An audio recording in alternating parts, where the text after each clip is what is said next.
Thank you, Michelle. Beautiful song. And it's not just beautiful, it's important and powerful. Those words and vibration is important and powerful. And I hope you feel yourself vibrating with that.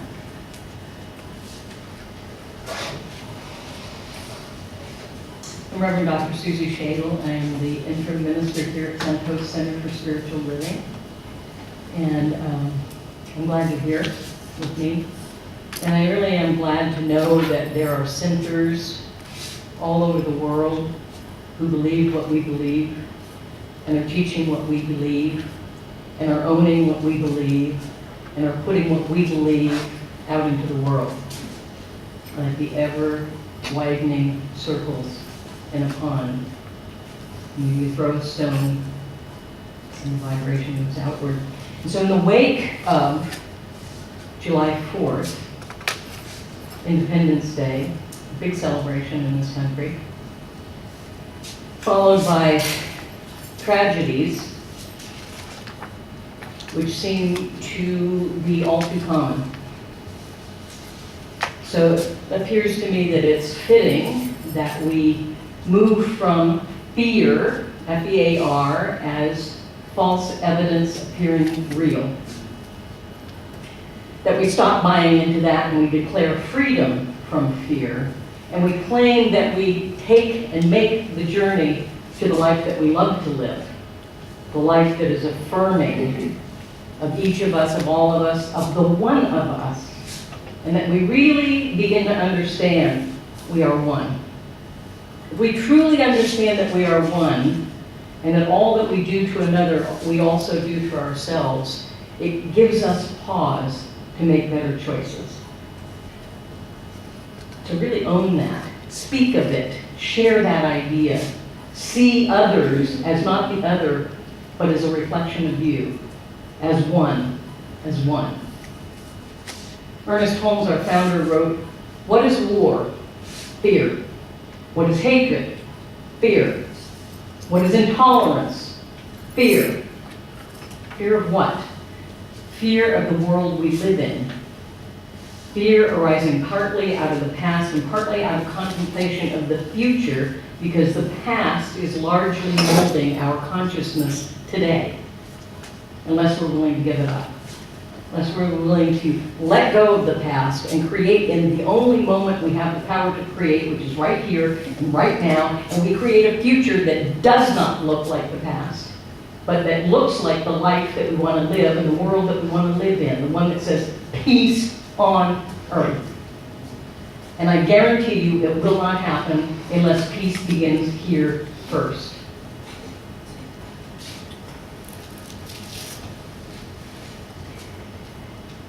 You know, before the ink was probably completely dry on my ministerial license, 9/11 happened. And I thought, my first thought was a selfish one. It's like, why did this have to happen on my watch? How am I going to explain this to a congregation? How am I going to usher a spiritual community through this when I'm having trouble ushering myself through it?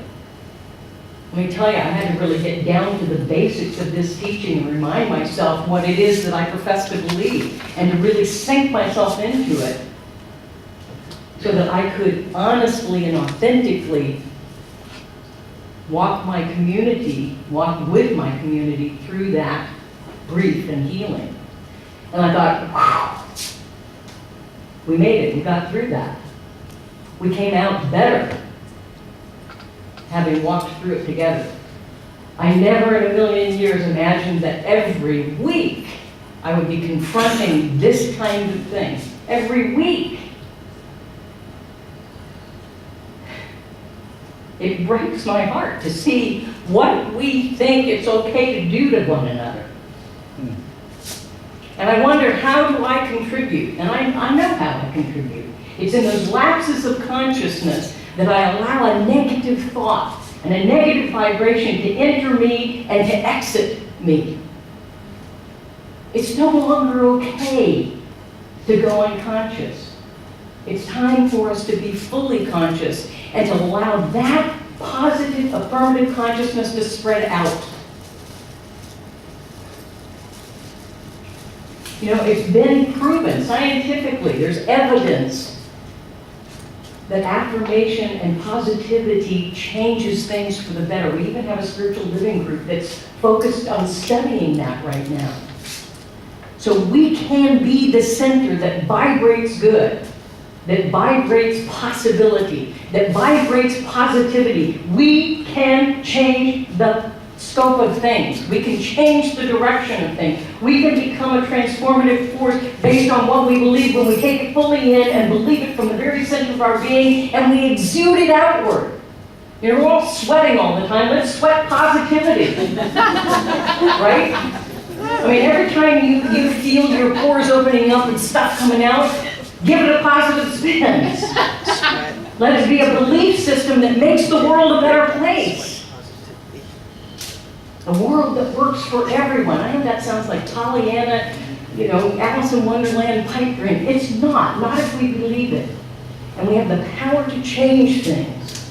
And so I'm asking that each of us embrace that powerfully and fully and become the living vibration of that and see the world change. Why is it so dark right now? Fear. Fear. Anger has its source in fear. We're afraid of the other. We're afraid of what we don't understand or we don't relate to. You don't do that by beating them up. You do it by sitting down and listening, having a conversation, listening to their experience, then sharing your own and looking for the places where we have commonality, and there are many. We have more in common than we have different.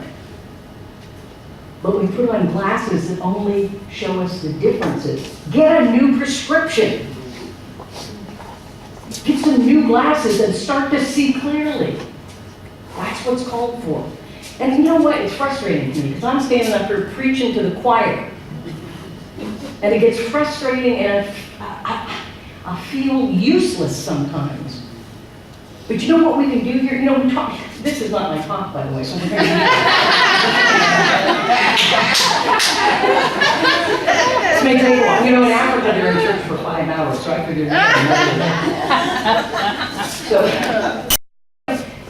I came to this spiritual community to help us to not only, you know, fall apart because your founding minister left, but to not just keep it together, but for us to grow more tightly together, to grow deeper roots, to more expansive branches, to not just survive, but to thrive. And you know what? I have to apologize because I have been leading you into thinking small. Because you know what? It's not about you. It is about you, but it's not about you. It's about much bigger than this. I want you to think and feel bigger than this. You know, this of all times is a time that we do not want a center of light like this to disappear. We also don't want it to struggle for survival. We want it to thrive and to attract new people. Bring people who aren't in the choir already. You know, I'd like to talk to people who don't get this yet. Let's bring some people who don't get this already. Are we afraid to share this? We should be screaming this from the rooftops. This teaching changes our individual lives. It changes this little spiritual community. It can change Tampa Bay. It can change Florida, which needs changing, by the way. I'm from Seattle. I can't help it. And we can change the world for the better. We can allow the world to become the good that it already is. We start to lift the veils that keep us from knowing the truth. Let the light in, let the truth in, let the love in, let the peace in, let the harmony in. We can be that. We can be that transformative force. Not just me up here ranting and raving at you right now. But if it moves you to share these ideas with just one other person, then I'll rant some more. I will. I'll look not great, you know? I used to be really into looking good. But I'll not look good if that's what it takes. To get you to each be the mouthpiece, the legs and the arms, the whole body of what moves us forward. You know, this year it's our theme, creating a world that works for everyone. And since we've started that theme, set that intention and that vision, there's been a lot of darkness. And you know what? I'm not surprised. That's how it works. We're calling the darkness out into the light to heal it. But we can't just stand there and go, oh my gosh, what's happening? We have to heal it. Yes, we know a greater truth, but we also need to acknowledge what's so. That's how you do spiritual mind treatment and affirmative prayer. What's so that is not acceptable? What's wanted that we do want to accept and receive? And we work in the gap between to move the what's so into what's wanted. And so all the ugly what's so's are coming out of the woodwork. Now we're going to do something with it. Transform it to the what's wanted. Anybody besides me excited about that idea? Yeah. Yeah?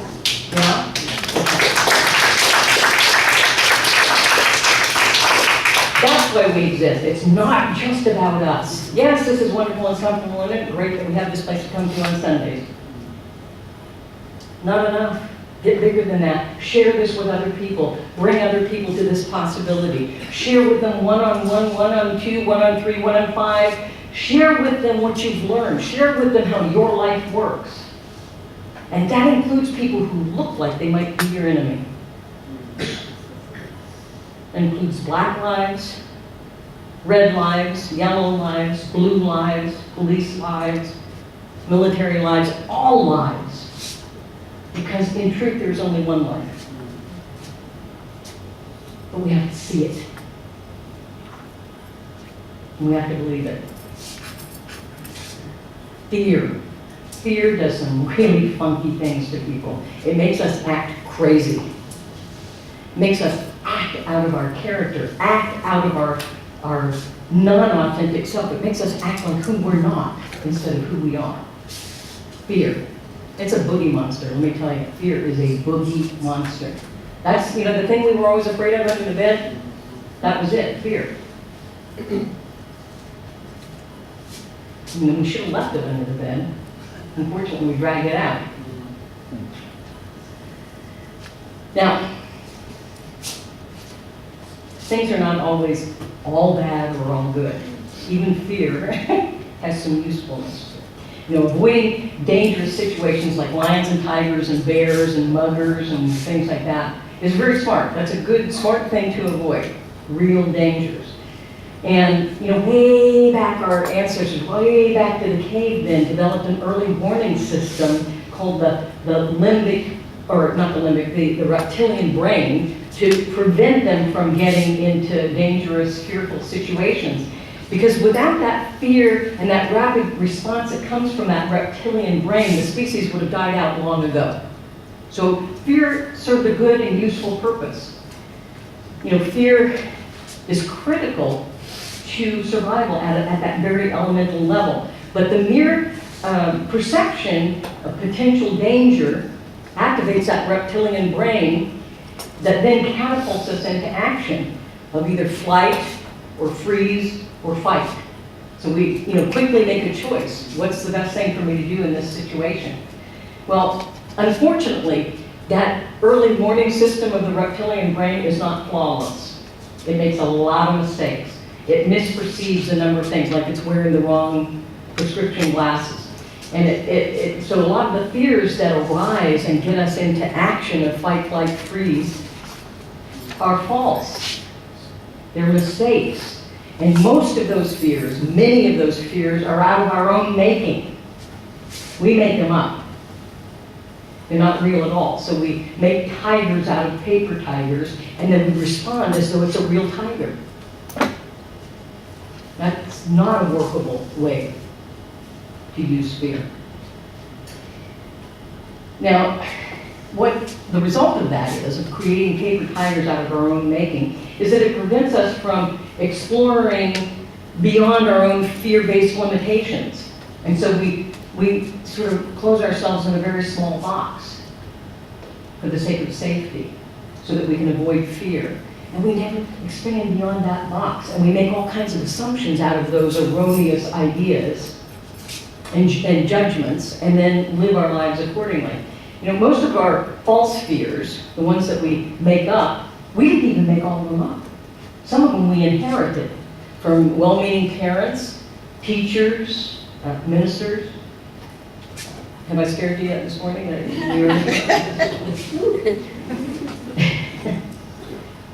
We get it from our culture. We get it from television.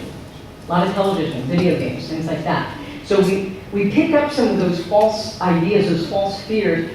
And so here's the deal though. Most of them we got when we were really tiny, and we've not reevaluated or updated that information ever since. And so we're running our current day life based on that past experience that may have never been real, let alone real now. And so it impacts the choices that we make in this very moment. They go through a filter that's false. We're not even seeing clearly. We should do that song today. I can see clearly now. You know, for me as an example, I grew up with this enormous fear of ridicule. Now, when I was a little kid, I loved art. I loved to draw and paint and all kinds of different media and do all kinds of art. And I was very pleased and excited and joyful and, you know, like most kids are. And then I had a teacher sometime in elementary school who told me I was not good at art. And, you know, they were big. I was small. You know, at that age, you assume that adults know what they're talking about. And I was like, I took that really to heart. And I stopped doing any art at all from that moment forward. And I literally didn't pick up anything artistic again until I was forced to in a ministerial class. And I got to tell you, it was like sweating bullets. I was freaked out. I was in terror at having to do something for fear of being ridiculed. I would rather have had a root canal. Seriously, 2, 3, 5, than have to do that project. You know, so that was one of those fears that I acquired coming up from somebody who was probably well-meaning, you know, just didn't want me to do it as a career, I suppose. I don't know, but you know, it imaged me. And it shrunk my world, and it made me look through a different kind of lens from that moment forward. Now, I know similar stories have happened to many of you, that fears have stopped you in your tracks. You have some arrested development somewhere along the way because of that fear.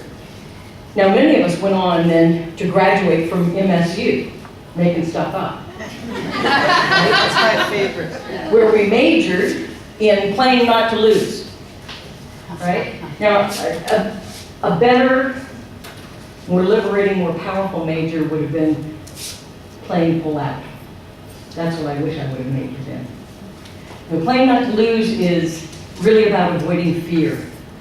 We play not to lose to avoid fear. And most of us learn to avoid fear at all costs. We learn that at a very early age. Playing not to lose is about avoiding situations where we might lose, where we might fail, where we might be emotionally hurt or rejected in some way. Right? Playing not to lose seduces us into unchecked false fears. We don't check them out and verify whether they're real or not. And they become very subtle, but very powerful in how they run us instead of us running them. Playing not to lose often shows up as the 4 fatal fears. The 4 fatal fears. We call them that because we act as though we might die from them. That's how wigged out we get about the 4 fatal fears. And there are 4 needs, 4 basic needs that feed those 4 fatal fears. Say that fast. Yeah. One time. And sorry. That's not getting that. My fickle finger of fate. Now, the fear of failure, one of them is the fear of failure, which comes out of the need to be a success.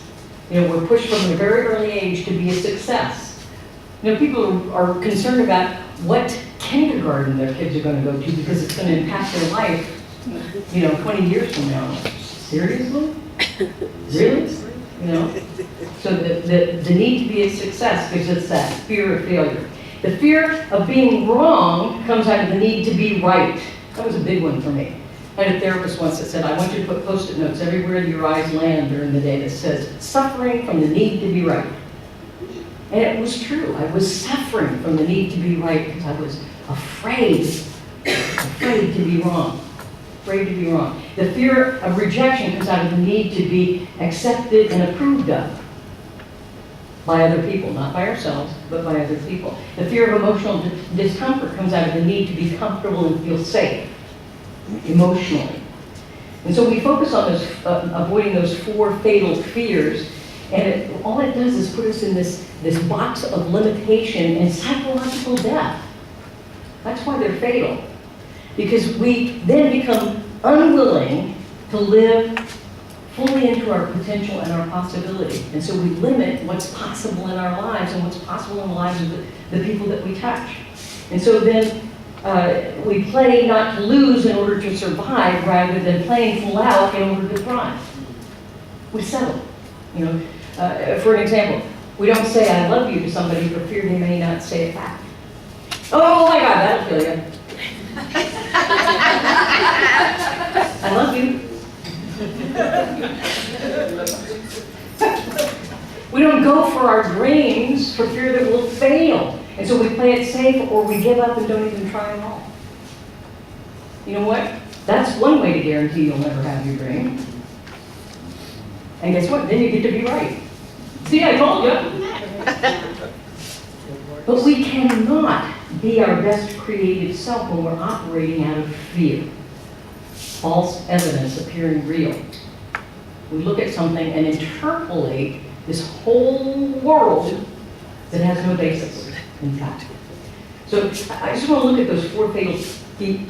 That is hard to say. I want to look at those 4 fatal fears that stop us just a little bit more closely. So fatal fear 1 is the fear of failure. And that's that thing to avoid failure because winning is everything. And our culture teaches us that we must win at all costs.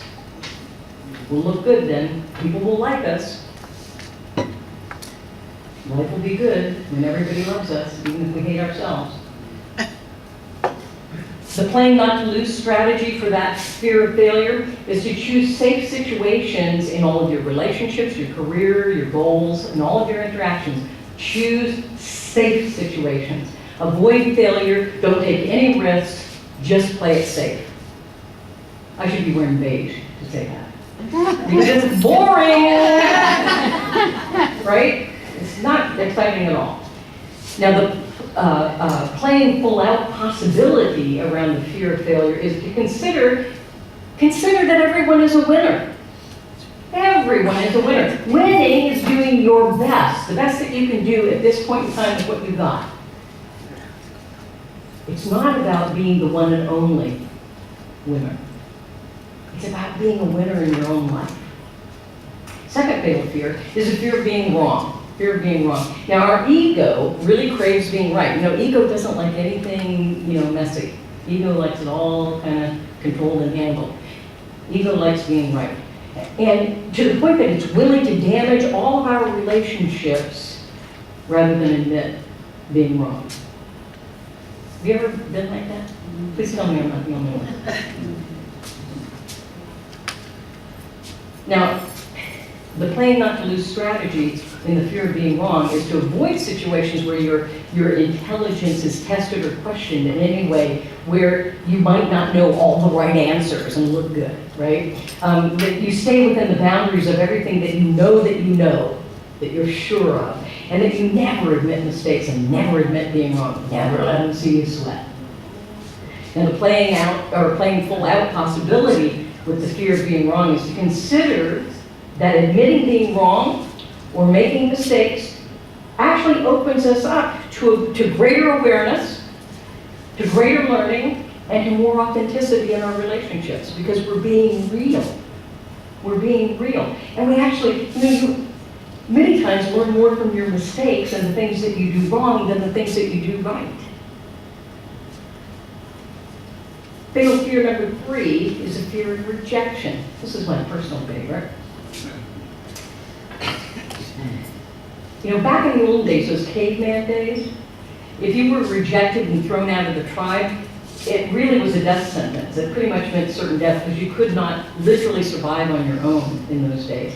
We're still living with that idea today. We still think that, oh gosh, everybody really like me and they approve of me and everything's cool and I toe the line and do everything the way I think everybody, that is exhausting for one thing. Trust me, I've spent a good deal of my life doing that. trying to figure out what is the way that I must be with every single person so that I don't get pushed out of the tribe, I don't get rejected in any way, I don't get ridiculed in any way. You know, I shared with you last week, I was adopted. And so, of course, rejection is my fatal fear, because I was rejected practically from the time I came on the earth. And I've lived with that legacy, and it's almost like I'm looking for the evidence for it everywhere I go. So I have to give up that fear of rejection. You know, what we do, the playing not to lose strategy and that fear, is to avoid situations where we take a risk of not being accepted. So we've got to adapt like chameleons, make sure, oh, yeah, you're this color, you look like, okay, me too. The ego will tell us to settle for less or for nothing at all. It's better than being rejected. And we won't speak up, we won't speak our truth or be truly authentic. We'd rather be inauthentic than risk rejection. This, oh, they might not like us, and no, they won't invite us back. I can't tell you how many places I've been thrown out of and not invited back to. And it's liberating. In a way, it kind of feels good. Because I get to be who I truly am. Take it or leave it. Now, the playing full-out possibility around that fear of rejection is to consider that rejection actually does free us. It sets us free to be open to and to be available to greater possibility and greater potential within ourselves, and to be authentically who we are rather than be who we're not. Fatal fear, that is so, I gotta change that name. Fatal fear number 4 is the fear of emotional discomfort. Oh, those pesky emotions. I put them off as long as I could. I think I was, probably in my 30s before I was willing to say that. Well, I wasn't willing to say I had a body, a physical body, or an emotion. Oh. So what the heck was I doing here? Those emotional fears, those are big. Those are big because you can't kind of grab them sometimes, right? They're kind of like a slippery bar of soap.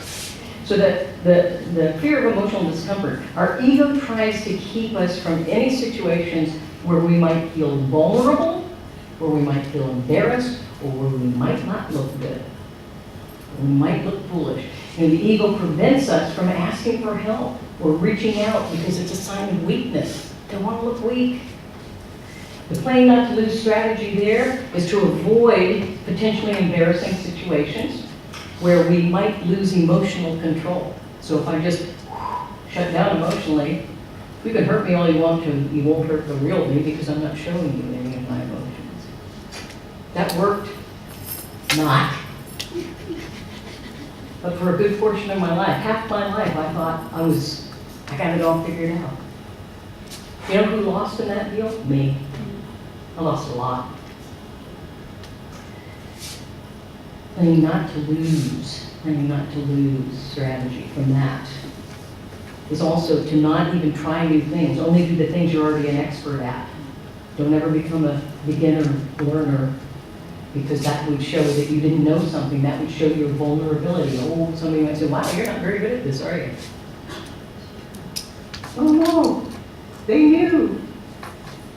And the playing full out possibility in this fear is to consider that moving out of our comfort zone into emotional risk is actually freeing, because it deepens and expands us into experience and expression that we've never had before. More life, more possibility. And we're set free from the boundaries that we've set for ourselves. You know, if we're not awake to the presence of spirit within us and all around us, and the presence of spirit within and all around all people in that state of oneness, the oneness of spirit, then we miss out on the present moment of now creation. That's the powerful moment, being in the present moment of now creation. And we can only really get there if we believe who we truly are, which is an emanation of the one spirit. I'm uniquely expressing as Suzi, you're uniquely expressing as you, and yet at the very center of our being, we are one, all interconnected. And if we miss out on that truth, if we miss out on that reality, then fear, playing not to lose, becomes our self-limiting life strategy. And I gotta tell you, it is not exciting. That is not an exciting life strategy. That is not an exciting way to live your life. I've tried it. You know, I sound like a parent now. I've tried all those things. Don't do that. I never listen to that from parents. But I hope you'll listen to me. Because I've experimented with some things just so you don't have to. And because I was young and stupid. There's always that. And once again, our founder, Ernest Holmes, taught, fear arises from that mental attitude which limits possibility. Fear begins and ends with the mind of the one thinking it. Now, the good news about that is when you have the power over it. Fear begins and ends within the mind of the one thinking it. The nightmare of its binding and restricting thought is broken as we turn to the presence of a creative mind and the feeling of a love that never fails. There is something within beyond all doubt and all fear. So choose to play full out. Choose to play full out. Take the risk to do that. Play full out as your authentic self and live the life you love to live. I guarantee that's the one that you will love to live. Not the playing not to lose. You won't love that over time. And it won't love you back. Playing full out is the life you love to live.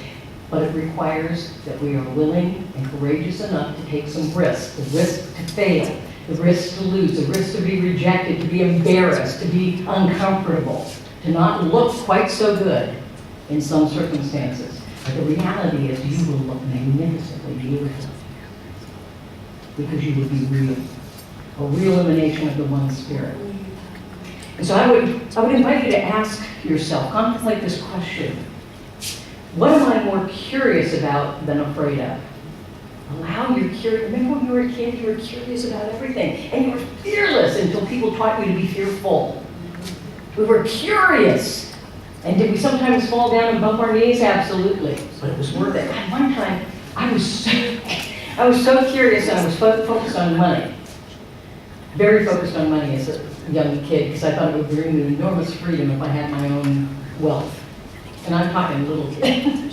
But I sold toys so I'd be wealthy. I did all that. I did some scams that I wasn't probably got to do. But one of the things I thought, this has got to be good because around where I live, they were building new houses. And where they put in the electrical boxes, those silver electrical boxes and stuff. Well, I used to wander around those houses as they were in the building process because the workmen always left Coke bottles. And I would go with my little wagon, collect all the Coke bottles, take them to the 7-Eleven and get the money. And then, hey, cha-ching, I was the wealthiest kid in the neighborhood. So I won friends and influenced people in that way because I had something they wanted. Well, this one time I go and I look, and here's one of those electrical boxes, and there's a quarter in there. A quarter in the box, in that little hole where they poke out the little metal round thing. And I'm like, whoa, cool. It's not a scam. It's just there. I don't have to work for it. I can just reach right in there and grab it. Which I did. Reach right in there. Yeah. Sort of electrocuted myself. So I was more curious than afraid. So I got hurt, but you know what? It was worth it. It was worth it to get the quarter, because I did get the quarter. So it was worth it to get the quarter, but it was also worth it to learn something. I learned about something. It freaked me out. I knew something that no other kid on the block knew, and I had a quarter to boot. So what am I more curious about than afraid of? And what do I love more than I fear? Think about that. Contemplate that this week. Because as we open ourselves up to our true self, our essential spiritual beingness, passion and presence and purpose and power begin to emerge in us and through us. And we make a difference in our own lives and in the life of the world and in life, all of life. We become the essence of fulfillment and joy. We serve a larger we. a larger we even than this community, a larger we. And we evolve from independence to interdependence. We know our oneness in that larger we. So ignore that ego voice that stops and limits you. Ignore that voice. Say, thank you for sharing. I'm moving on. Thank you for sharing. I'm sure you saved me from totally electrocuting myself at one point. But, move on from that ego voice and listen to the voice of spirit within and all around. Listen to that truth which sets you free. Listen to that voice, not the ego. You can tell the difference. The ego has kind of a high-pitched kind of voice. It's wimpy. But spirit is soothing and calm and powerful. Listen to that voice, because that will illuminate the path of the life that you love to live with the inner light of your own authentic being. That's powerful. So step out of your comfort zone. Step off the edge and fly into potential and possibility. Step off the edge. You'll fly. You won't fall, you'll fly. And if you do fall, someone will be there to catch you. Someone else who flew before you. So declare your freedom from fear as false evidence appearing real, and embrace the excitement of becoming who you truly are, and see fear, F.E.A.R, as finding everything's all right. Everything's all right. So I want to close with something I'm sure you're very, very familiar with. This comes from Marianne Williamson, and she was quoted by Nelson Mandela. Our deepest fear is not that we are inadequate. Our deepest fear is that we are powerful beyond measure. It is our light, not our darkness, that most frightens us. We ask ourselves, who are you brilliant, gorgeous, talented, fabulous? Actually, who are you not to be? You are a child of God, and your playing small doesn't serve the world. There's nothing enlightening about shrinking so that other people won't feel insecure around you. We are all meant to shine as children do.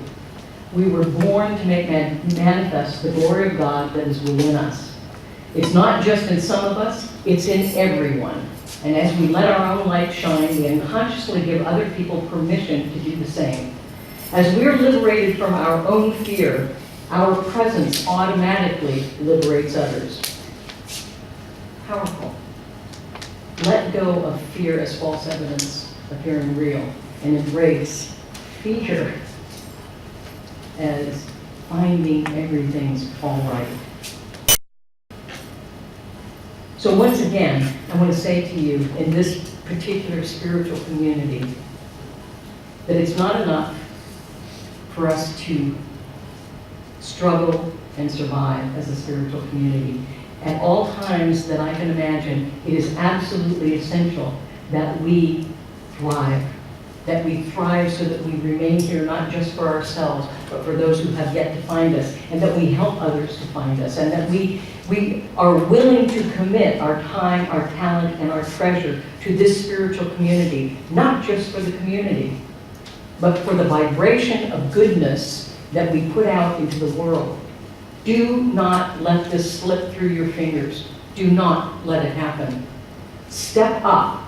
Think deeply within yourself and consider what you are called to in this moment, at this time, in the life cycle of this community and in the life cycle of humanity at large right now. Step up and commit time, talent, and treasure. It is those resources arising out of the belief in what we teach that will enable us to become the transformative force for good in this world that we are called here to be. Please, I beg of you to do that. Please consider that. Do not let this slip through your fingers. We could, I am absolutely convinced, be a huge, thriving spiritual community, abundantly resourced in every possible way, so that we might be an abundant resource to the Tampa Bay community, to the state of Florida, to the United States of America, and to this planet. I believe that. I believe that. Please believe it with me. If you don't believe it, know that I believe it for you until you do. Please, I ask of you that. We're here with golden opportunity and magnificent gifts of this spiritual teaching. Let us not squander it, but let us magnify it, please. That is stepping out of fear into faith. It is powerful and moves mountains. So blessings on your journey of declaring freedom from fear, and begin by embracing the truth that sets you free. Let go of those things that have been hanging on to you. They're called Klingons. Know that the truth that sets you free is that each one of you is a magnificent and unique expression of the one Spirit. You are free to be. Be. I wish the Army hadn't gotten this. Be all that you can be. That's one of the good things that I agree with the Army on. Be all that you can be. So please be that. So it is.